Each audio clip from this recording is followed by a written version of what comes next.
Anong tawag sa shampoo pag nabawasan ng isa? Ano? Siyam na lang.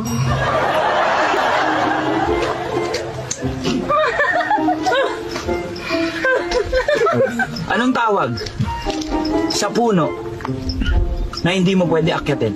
Ako, may Ano? Nakatumba.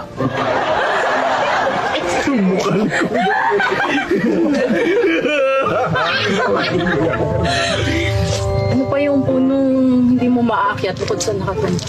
Ano? Putol. Bakit yung mga biik na baboy tuwing naglalakad, nakayuko? Bakit? Nahihiya sila. Yung nanay nila, baboy. Yung mukha nito.